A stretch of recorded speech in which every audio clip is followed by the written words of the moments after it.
Isang mapagpalang umaga po sa inyong lahat. Purihin ang Panginoon. Good morning po sa bawat isa. Ang FB Live Devotion po na ito ay nagmula po sa Navotas, DFC. Nasakop po ng District 8 sa pangunguna po ni Pastor Pedro Gondraneos. Bago po tayo dumako sa pag-aaral po ng salita ng Diyos, tayo muna po ay umawit ng isang pagsambang awit sa ating Panginoon. Hallelujah.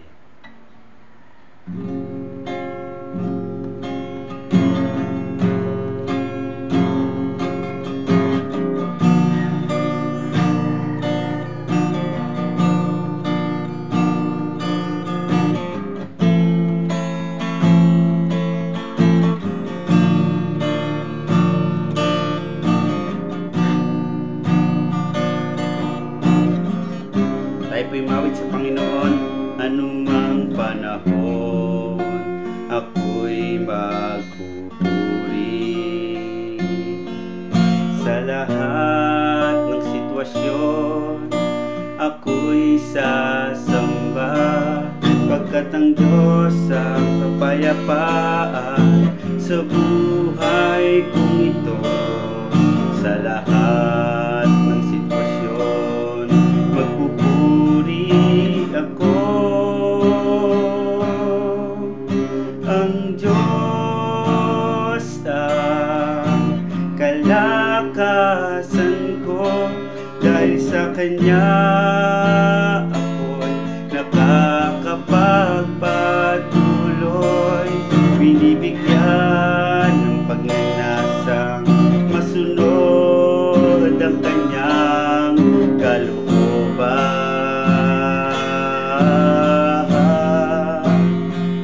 Sa mga panahong hindi maintindihan, hallelujah, ang Diyos lang ang siyang nalalapitan. Sa Kanyang salita ako'y lumalakas, laging kasamaan,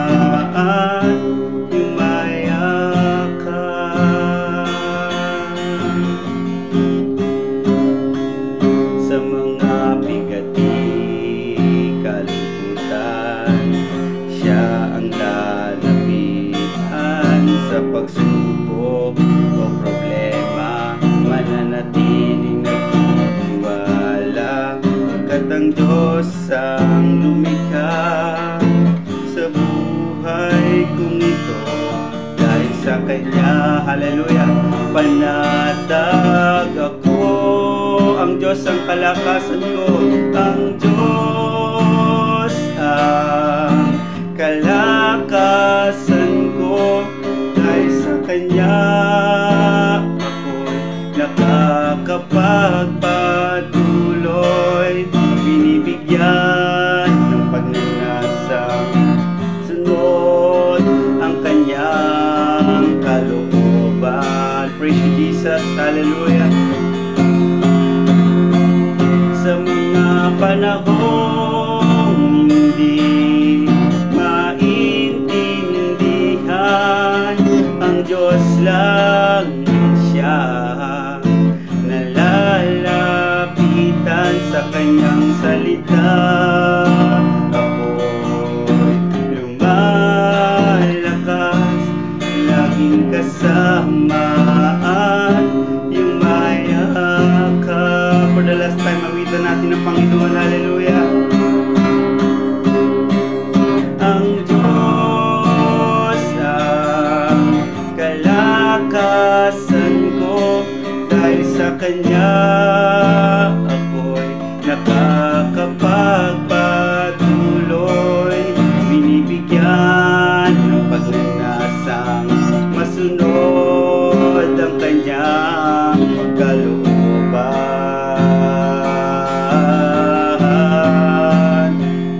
Sa mga panahong hindi maintindihan, ang Diyos lang ang siyang nalalapitan. Sa Kanyang salita ako'y kasama at yumaya ka. Laging kasama at yumaya ka. Praise you, Jesus. Hallelujah, hallelujah. Tayo po'y manalangin sa Panginoon. Pasimulan po natin sa pagpupuri ngayong umagang ito ang ating Diyos na makapangyarihan sa lahat. Hallelujah. Praise you, Jesus. Praise you, Lord. Hallelujah, hallelujah.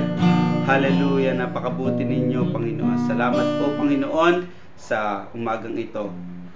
Tayo po'y manalangin. Aming Diyos na makapangyarihan sa lahat, sa pangalan po ng iyong anak na si Jesus, sa patnubay ng iyong banal na Espiritu, kami po, Panginoon, na ngayong umagang ito ay lumalapit, nagpapakumbaba, humihiling ng inyong pagsama, ng inyong pagkilos. Ngayong umagang ito, dalangin po namin sa pag-aaral po namin ng inyong mga salita. Nawa, O Diyos, ang bawat isa na nakakapanood ay patuloy na mapagpala ng inyong mga salita.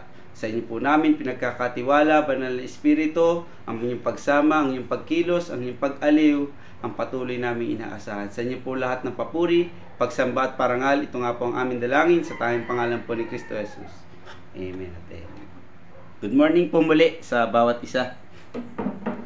Kung meron po kayong mga banal na kasulatan, ay makipagbukas po kayo sa akin sa aklat po ng Santiago, Kabanata 1, talataang 2 hanggang 4. Inuulit ko po, sa aklat po ng Santiago, Kabanata 1, talataang 2 hanggang 4. Kung inyo pong nakita na, sabi po rito sa aklat ni Santiago, Kabanata 1, talataang 2, mga kapatid, magalak kayo kapag kayo'y dumaranas ng iba't ibang uri ng pagsubok. Dapat ninyong malaman na nagiging matatag ang inyong pananampalataya sa pamamagitan ng inyong mga pagsubok, at dapat kayong magpakatatag hanggang wakas upang kayo'y maging ganap at walang pagkukulang. Ang pamagat po ng ating pag-aaralan ngayong umagang ito, manatiling matatag sa kabila ng mga pagsubok na sa atin ay dumarating. Yan. Ang pag-aaral po na ito ay may layunin na maituro sa bawat isa na kailangan nating magpakatibay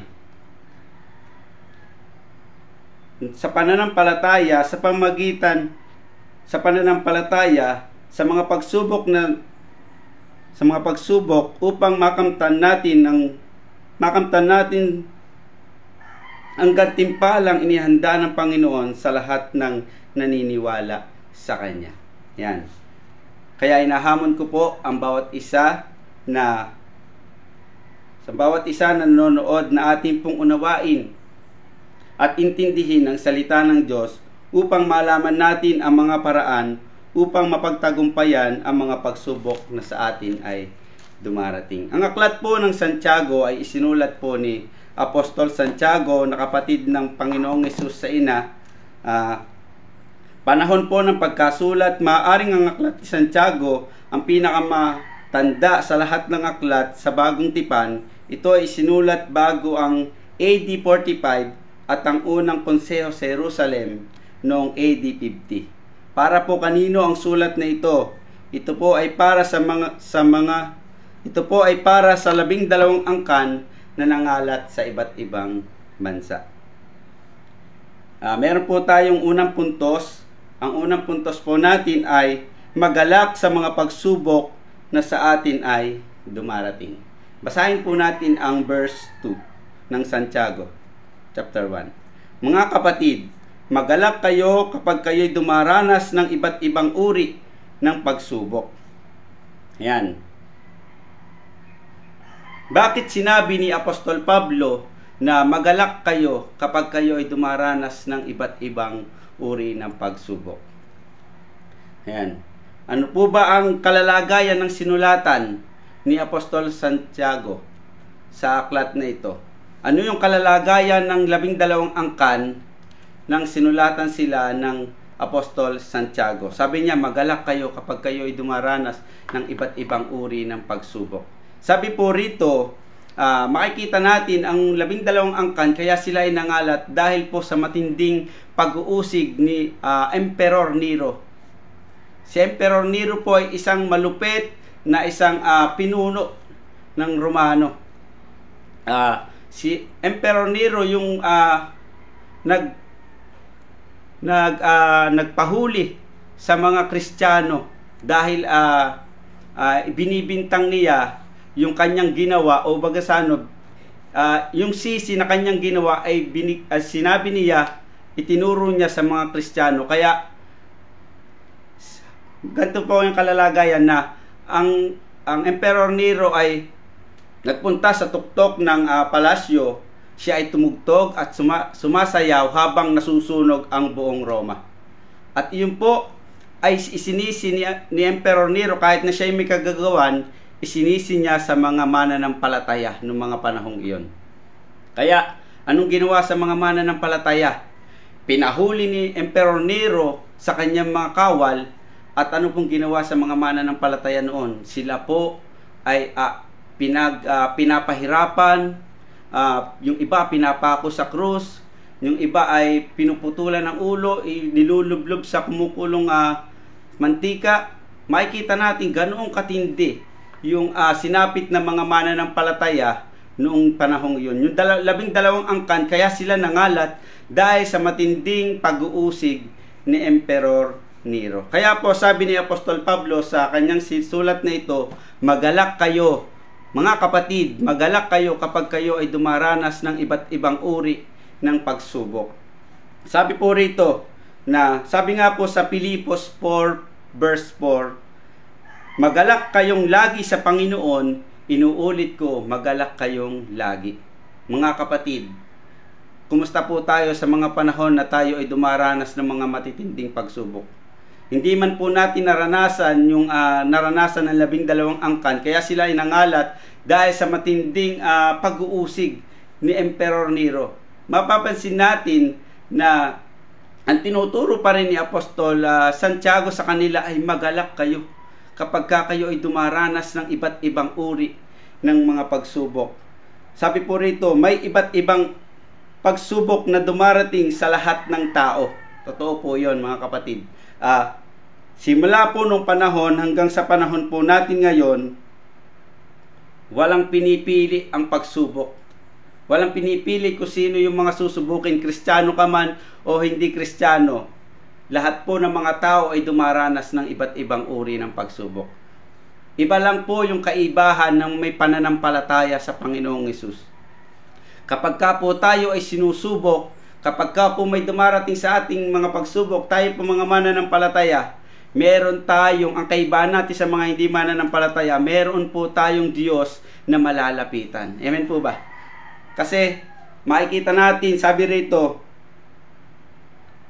kaya po sabi ni Apostol Santiago sa 12 angkan na nangalat, magalak kayo kapag kayo'y dumaranas ng iba't ibang uri ng pagsubok. Mga kapatid, nagagawa nating magalak kahit may mga pagsubok tayo kasi meron tayong Diyos na malalapitan.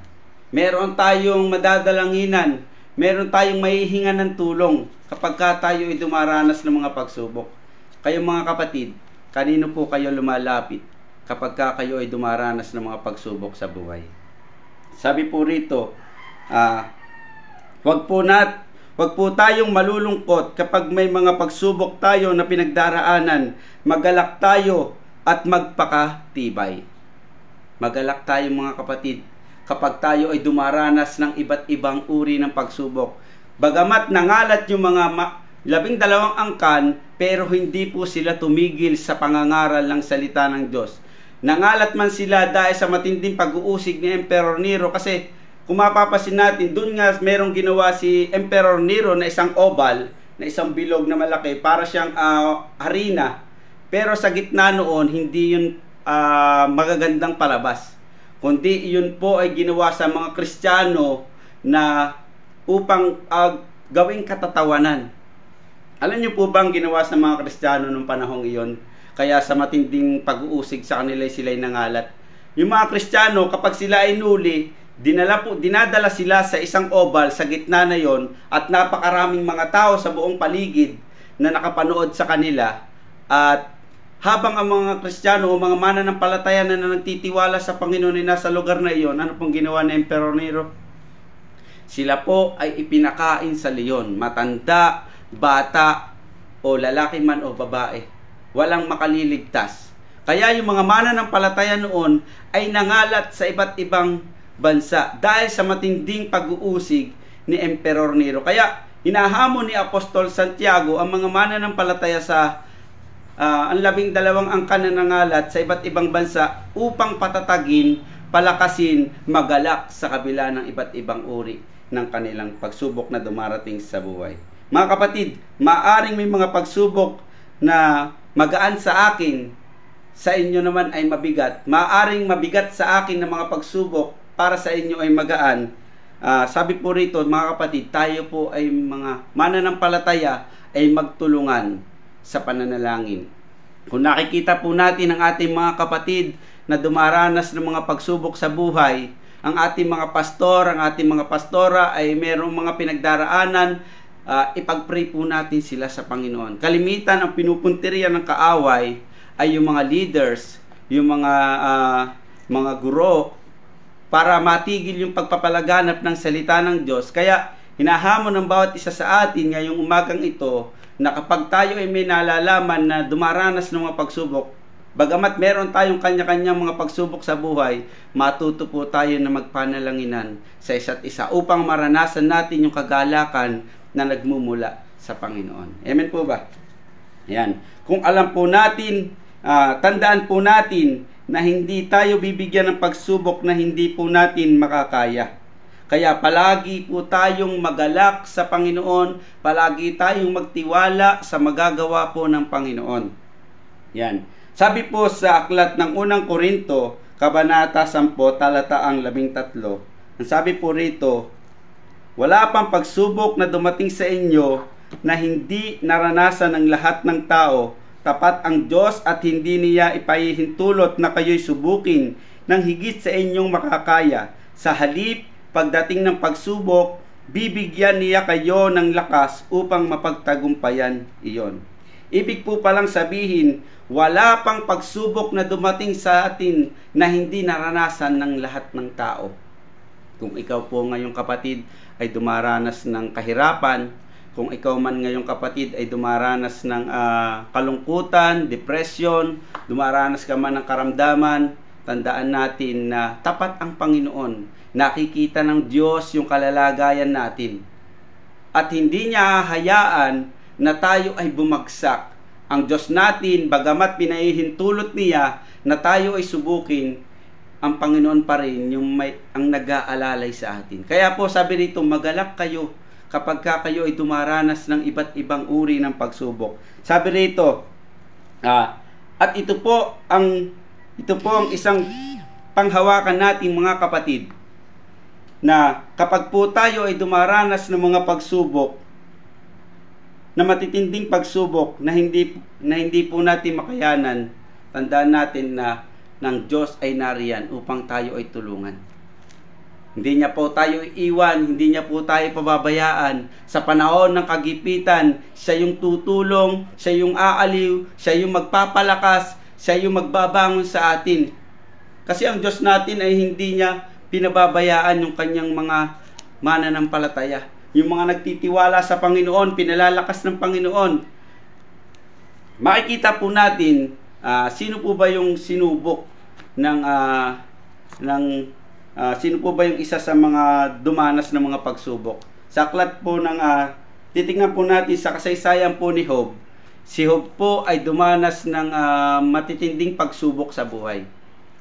Si Job po ay isang mabuting tao, sumasamba sa Diyos, takot na gumawa ng masama, at habang ang Panginoong Hesus at ang kanyang anak ay nag-uusap, napansin nila, tinanong nila si Satanas, anong ginagawa mo, Satanas? Sabi ni Satanas, ako po yung nagpapabalik-balik, nagpapaikot-ikot sa buong mundo, sa buong daigdig. Ang sabi ng Panginoong Hesus, pinagbalaki niya yung anak niyang si Job. Ang sabi ng Diyos, ni Yahweh, napansin mo ba yung anak mong si Job? Yan ay taong matuwid. Yan ay taong mabuti. Sumasamba sa Diyos, sumasamba sa akin, at umiiwas sa gawang masama. Sabi ni Satanas, kaya ka lang naman niya pinaglilingkuran, kaya ka lang naman niya sinasamba, ay dahil pinagpapala mo siya. Ano sabi ng Panginoon? Dahil ang Diyos po yung nagpapahintulot ng lahat ng nangyayari sa atin. Ang sabi ng Panginoon, sige, gawin mo yung nais mong gawin. Huwag mo lang siyang sasaktan. Ano po yung nangyari? Yung si Job po ay isang mayaman sa buong silangan ng mga panahong iyon. Sa panahon nila ay si Job po ay isang maunlad na ang pamumuhay. At yun po ay nawala lahat sa kanya at tinesting po yung kanyang pananampalataya sa Diyos. At pagdating po sa mga ganoong bagay, ay napagtagumpayan po yun ni Job. Alam niyo po ba nangyari kay Job na wala ang kanyang mga anak, nagkamatay, at meron niyang natira, lahat ng kanyang kayamanan nawala, at meron pong natira sa kanya, yung pong kanyang asawa na manguusig. May itinira. Talaga si Satanas, inalis niya lahat ng mga positive sa kanya. Nagtira nga yung kanya pang asawa na inuusig siya. O, nasaan na yung iyong Diyos na pinaglilingkuran? Nasabi ni Job na ako'y magpapatuloy na maglingkod sa Panginoon. Ako'y hindi titigil kasi tapat ang Diyos. Bagamat pinahintulot ng Panginoon yung ganoong pangyayari, at pagdating nga po sa bandang uli, si Job po ay nagkaroon ng matinding karamdaman na kahit yung mga uod sa kanyang katawan ay nalalaglag. Ano pong ginagawa ni Job? Dinadampot niya po isa-isa, inilalagay niya sa kanyang sugat. Ano sabi ni Job? Ang Diyos ang naglagay, ang Diyos ang mag-aalis. Purihin po ang Panginoon. At napagtagumpayan po ni Job yun. Siya po ay isang may takot sa Diyos at hindi niya nagawang sisihin ng Diyos sa nangyayari sa kanya. Ano pong ginawa niya? Anong ginawa ng Diyos na mapagtagumpayan ni Job? Ang pangapagsubok na dumating sa kanya, siya po ay mas nadoble yung kanyang yaman, binigyan siya ng mga anak na mas magaganda, mapupogi. Yan. Yan, mapasin natin, sabi po rito, hindi pinahihintulutan ng Diyos yung mga pagsubok na pinahihintulutan ng Diyos yung mga pagsubok na sa atin ay dumarating kasi alam ng Diyos yung limitasyon ng bawat isa sa atin. Sabi po rito, alam ng Diyos ang limitasyon natin, alam ng Diyos ang kakayanan ng bawat isa sa atin. Di ba tayong mga magulang, hindi po natin uutusan ang ating mga anak ng mga bagay na hindi nila makakaya. Ang Diyos pa kaya nating nasa langit ang mag-uutos sa atin ng mga bagay na hindi natin makaya. Ang Diyos pa kaya yung magtetest sa atin ng mga bagay na alam naman ng Diyos na hindi natin makakaya. Tandaan po natin mga kapatid, ang lahat na nangyayari sa atin, kalungkutan man, kapighatian man, alam ng Diyos yan. At alam ng Panginoon na atin po iyang mapagtatagumpayan. Atin po iyang mapaglalabanan at tayo po ay magtatagumpay kasi kasama po natin ang Panginoon. Amen po ba? Ayan. Sabi po rito,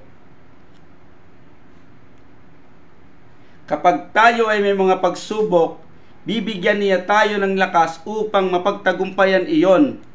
Praise God.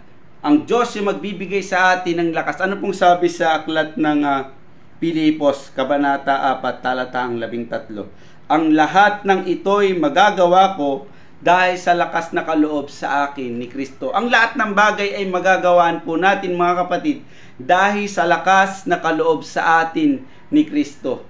Lahat ng bagay mapagtatagumpayan natin, lahat ay makakaya natin dahil binibigyan po tayo ng kalakasan ng ating Diyos na nasa langit. Amen po ba? May mga pagsubok po tayo na pinagdaraanan, matuto po tayong mga kapatid na magtiwala at lumapit sa ating Panginoong Jesus. Magalak po tayo kahit mahirap, ito'y mapagtatagumpayan natin kasi kasama natin ang Diyos.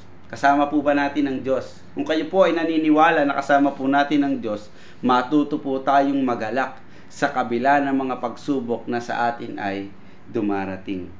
Sabi po sa Mateo Kabanata 11, Talataang 28 hanggang 30, sabi po rito, lumapit kayo sa akin, kayong nahihirapan at nabibigatang lubha sa inyong mga pasanin, kayo'y bibigyan ko ng kapahingahan. Lahat po ng nahihirapan, lahat po ng mga dumaranas ng kahirapan, sabi ng Panginoon, lumapit kayo sa akin, kayong lahat na nabibigatang lubha, at nahihirapan. At sabi nga po rito, kayo'y bibigyan ko ng kapahingahan. Verse 29, pasanin ninyo ang aking pamatok at sundin ninyo ang aking mga itinuturo, sapagkat ako'y maamo at mapagpakumbabang loob, matatagpuan ninyo sa akin ang kapahingahan. Kung mapapansin po natin dito, kapag ka po tayo ay patuloy na sumusunod sa kalooban ng Diyos, kahit na may mga pagsubok po na sa atin ay dumarating, ito po ay ating mapagtatagumpayan. Kasi ang Diyos po natin ay nagbibigay sa atin ng kapahingahan. Nagbibigay sa atin ng kalakasan. Sabi po rito sa verse 30 ng Mateo chapter 11, sabi po rito, sapagkat madaling dalhin ng aking pamatok at magaan ang pasaning ibinibigay ko sa inyo. Bagamat may mga pagsubok na sa atin ay dumarating, yan po ay ating mapagtatagumpayan kasi alam ng Diyos yung kakayanan ng bawat isa sa atin. Alam ng Panginoon kung hanggang saan tayo makakapagpatuloy. At kaya mga kapatid, may dahilan po ang Panginoon kung bakit binibigyan niya tayo ng mga pagsubok sa buhay. May dahilan ng Panginoon kung bakit tinetest niya yung ating buhay pananampalataya. Sabi po rito, mga kapatid, naisip nyo rin po ba o napansin nyo rin po ba na sa akin po lang ito, meron pong mga pangyayari na kung kailan ako naglingkod ng lubusan sa Panginoon, saka dumarami yung pagsubok ko sa buhay. Naranasan nyo rin po ba yon? Na kung kailan ako nagpupursigi, saka dumarating yung mga pagsubok na matitindi.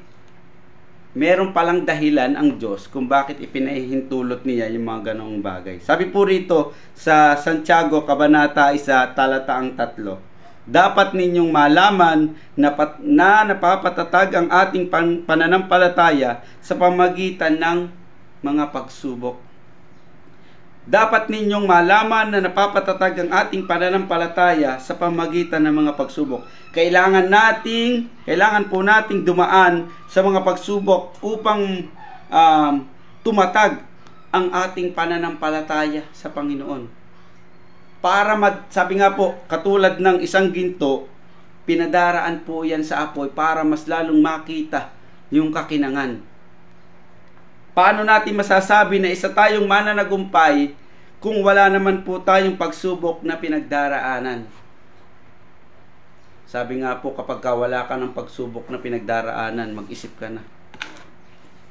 Ang bawat tao, normal na pala, talaga na tayo ay dinaratnan ng mga pagsubok. Pero tandaan natin na hindi po tayo bibigyan ng mga pagsubok na hindi po natin makakaya. Sabi po rito, mapalad tayo kapag tayo ay may mga pagsubok kasi natetest yung ating faith sa Panginoon. Natetest po yung ating pananampalataya sa Panginoon kung gaano na ba katibay, kung gaano na ba katatag yung ating pananampalataya sa Panginoon. Kayo po mga kapatid, kumusta na po yung ating pananampalataya sa Panginoon? Kapag po ba tayo ay may mga pagsubok sa buhay na dumarating, tayo po ba ay kalimitan ay nawawala sa paglilingkod? Mga kapatid, ito po ang tandaan natin, bagkus na dinaratnan tayo ng mga pagsubok, mas lalo po tayong magpakalapit sa Diyos.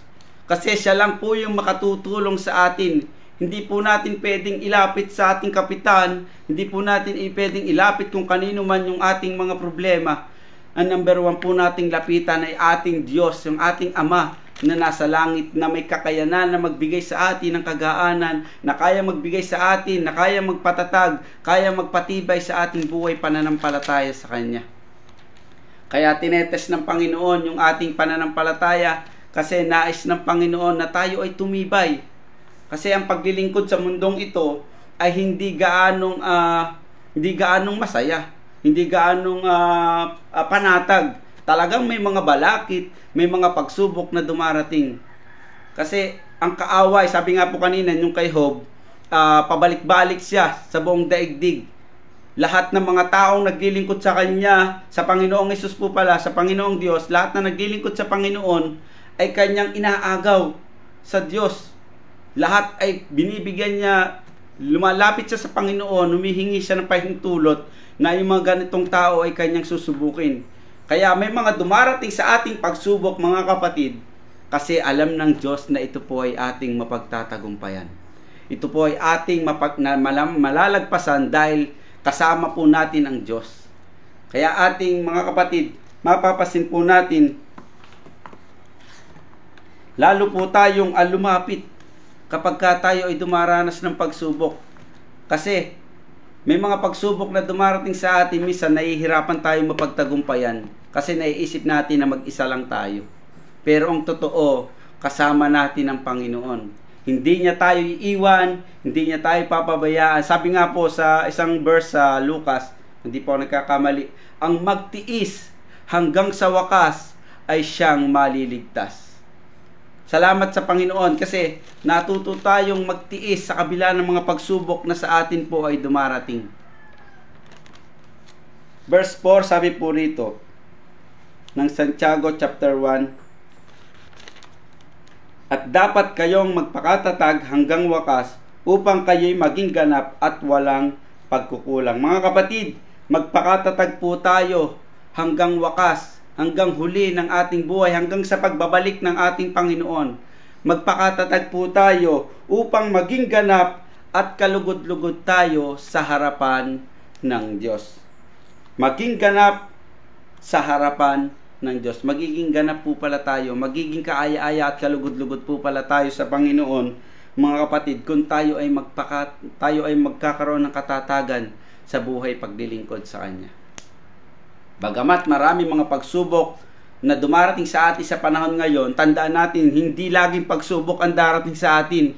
Hindi laging problema ang darating sa atin. At pagdating sa huling panahon, bibigyan ng Diyos ng gantimpala ang lahat ng taong nagtiis ng hirap, lahat na naglingkod, nagpatuloy sa buhay na ito, lahat na nakarating sa finish line, ay magkakamit ng buhay na walang hanggan sa Panginoon. Magkakaroon ng langit magkakaroon ka ng mansyon sa langit, magkakaroon ka ng buhay na walang hanggan, perpektong pamumuhay sa piling ng Panginoon. Wala nang hirap, wala nang dusa, wala nang iyakan, puro kagalakan na lang. Kasi lahat na naghirap ay tinis na natin sa mundong ito. Pero tandaan natin, ito po'y makakaya natin sa tulong po ng Panginoon. Kaya sabi nga po, hanggang sa huli, tayo po ay maglingkod ng lubusan sa Panginoon. Gawin na po natin yung pinaka-the best natin sa paglilingkod sa Kanya. Last verse na lang po, mga kapatid. Mapalad ang taong nananatiling tapat sa kabila ng pagsubok, sapagkat matapos siyang subukin, tatanggap siya ng gantimpala ng buhay na ipinagkaloob, na ipinangako ng Panginoon sa lahat ng umiibig sa Kanya. Mapalad talaga ang mga taong nananatiling tapat sa kabila ng mga pagsubok, matapos siyang subukin, matapos tayo mga kapatid na dumanas sa mga pagsubok, mayroong hinihanda ang Diyos na gantimpala sa lahat ng makakapagtagumpay, sa lahat ng makapagtitiis sa buhay paglilingkod na ito. Tayo po ay bibigyan ng gantimpala ng Panginoon. Mga kapatid, hindi ko po alam yung inyong dinaranas kayong mga oras na ito. May mga pagsubok po kung may mga pagsubok po kayong dinaranas, mayroon man kayong kahirapan na pinagdaraanan, tandaan natin na ang Diyos yung magbibigay sa atin ng katatagan, ang Diyos po yung magbibigay sa atin ng kagalakan. Purihin po ang Kanyang mga salita. Tayo po'y saglit na lumukod, tayo po'y manalangin. Aming Diyos na nasa langit, salamat po sa umagang ito na ipinagkaloob niyo po sa amin. Salamat po, Panginoon, sa inyong mga salita. Tunay nga po, O Diyos, na kami po ay napapatatag ang aming pananampalataya kung sa mga pagsubok na sa amin ay dumarating. Alam po namin, Panginoon, na hindi niyo po kami iiwan, hindi niyo po kami pababayaan. Kami po inyong sasamahan, kami po inyong sasaklolohan, kami po inyong pagtatagumpayin, Panginoon. Dalangin ko po, Panginoon, ang bawat mga nakakapanood po sa oras na ito at ang bawat makakapanood ay patuloy na mapagpala ng inyong mga salita. Kung may mga problema, suliranin, O Diyos, patuloy po kami bigyan ng kalakasan, ng katatagan na nagmumula sa inyo. Ang lahat po ng papuri, ang lahat po ng pagsamba at pagdakila ay tangi sa inyo lamang po, Panginoong Hesus. Ito nga po ang aming dalangin sa tanging pangalan po ni Kristo Jesus. Amen. God bless po sa bawat isa.